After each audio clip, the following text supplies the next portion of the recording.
जय हिंद मेरे प्यारे साथियों, मैं हूं आपका अभिषेक और आप देखना शुरू कर चुके हैं टीचिंग बाय एमडी क्लासेस का प्लेटफॉर्म।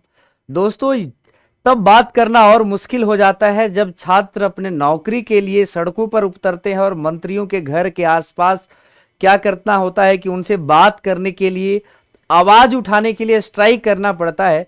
तब बिल्कुल ये देख कर लगता है कि क्या यह देश जिसको युवाओं का देश कहा जाता है, तब इस बात को शर्मनाक कहा जाता है। और हम भी कब तक आपसे ऐसे झूठे वादे करते रहें। आखिरकार क्या सोच रही है उत्तर प्रदेश की सरकार, या कब लाएगी उत्तर प्रदेश में शिक्षक भर्ती? बाट जोहते हुए 2018 से आप जानते हैं कि 2023 हो चुके हैं। अभी तक हम आपसे वादा यही करते आ रहे थे कि भैया कि उत्तर प्रदेश में शिक्षा आयोग बन रहा है, उत्तर प्रदेश में शिक्षा आयोग बन रहा है। अलग अलग आयोग थे, अलग अलग विभाग थे, इन सभी को जोड़कर एक किया जा रहा है और फिर इसके हिसाब से आपका आएगा। तो आइए दोस्तों, लेकर चलते हैं कि बात आखिरकार हुआ क्या है। आप जानते हैं कि ये लखनऊ के एक कार्यालय संवाददाता हैं, उन्होंने एक न्यूज़पेपर से मिली जिसमें लिखा है कि शिक्षा मंत्री के अभ्यर्थियों ने आवास को घेराव किया। आप जानते हैं उत्तर प्रदेश में बेसिक शिक्षा मंत्री गुलाब देवी हैं, जबकि राज्य मंत्री के तौर पर आप जानते हैं कि संदीप सिंह जी कार्यरत है राज्य मंत्री के तौर पर। तो ये उसी न्यूज़पेपर की कटिंग है और इस कटिंग में दो बातें कही गई हैं जो बहुत जान लेना बहुत ही अहम है। 69,000 शिक्षक भर्ती आई थी, उसमें यह कहा गया था कि आरक्षण की प्रक्रिया का ठीक से पालन नहीं हुआ था। अगर आरक्षण की प्रक्रिया का ठीक से पालन हुआ होता तो जो सीटें वैकेंट रह गई थी उसमें 6800 अभ्यर्थियों को नियुक्ति होनी थी। यानी उत्तर प्रदेश में नौकरी की बाट जो हो रहे 6800 विद्यार्थी हैं जो पिछले एग्जाम को दे चुके थे।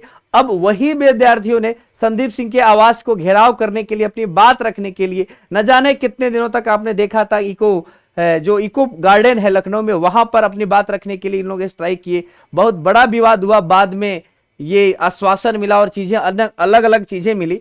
तो यहां पर वही बात है कि शुक्रवार को करीब 11:30 बजे शिक्षक भर्ती के अभ्यर्थी जो थे वो इनके आवास के पास गए, नाराबाजी किए, मंत्री जी से मिलने के लिए अडिग रहे। लेकिन जाहिर सी बात होती है कि जब भी कुछ ऐसी समस्याएं आए तो मेरा ये कहना है, अगर मेरी आवाज पहुंच रही हो, अगर सत्ता में बैठे हुए जो भी आला कमान है, जो भी मंत्रीगण है, उनसे कि भैया अगर इनकी बात नहीं सुनी गई तो कब तक, एक बात हमेशा ध्यान दीजिएगा कि हर 5 साल बाद आप सामने आएंगे।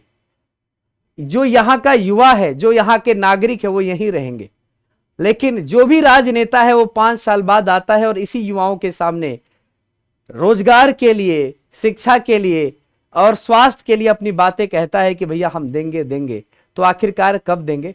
ये सब कुछ स्पष्ट रखा हुआ है, आपके सामने सब कुछ स्पष्ट है।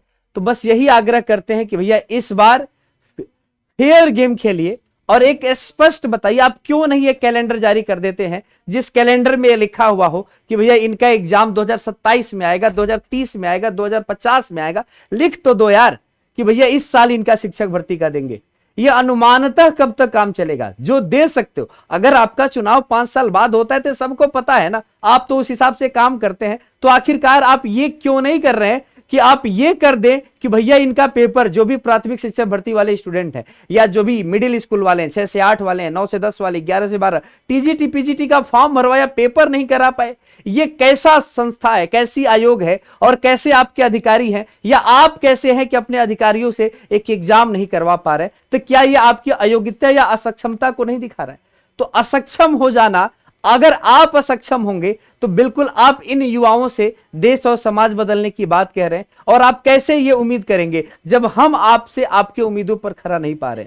तो मेरा आज की इस वीडियो में बस यही कहना था कि उत्तर प्रदेश से जुड़ा हुआ ये बहुत ही दर्दनाक और बहुत ही बुरा खबर था कि भैया 2018-19 की 69,000 भर्ती में अभी भी मामला पूरा नहीं हुआ है। 6800 लोग अभी भी अपने जानते हैं कि आरक्षण की प्रक्रिया को पूरी तरह से लागू न कर पाने की वजह से नौकरी से वंचित रह गए थे। अगर नहीं उनको नौकरी दे पा रहे हैं तो दूसरे लोगों के लिए भैया रास्ते खोलिए, एक बार और फिर से फॉर्म भरिए। हमारे 6800 दोबारा फॉर्म भरेंगे, लेकिन उनके बारे में अगर अभी तक आप कुछ नहीं सोच पाए हैं तो भैया ये कहां का न्याय है? अगर आपको ये वीडियो पसंद आया होगा या आपके कुछ विचार होंगे, कमेंट सेक्शन खुला है, अपने विचार लिखिएगा कि आप क्या चाहते हैं। उत्तर प्रदेश सरकार अगर सो रही है तो जगाने का काम आप ही को करना है, आप ही को आवाज उठानी है, वरना आवाज दब जाएगी। जय हिंद सभी को। दोबारा मिलते हैं किसी दूसरे वीडियो में। इसी के साथ इंतजार कीजिएगा कि भैया की उत्तर प्रदेश की अगली शिक्षक भर्ती कब आ रही है, 2040 में आ रही है या 2050 में आ रही है,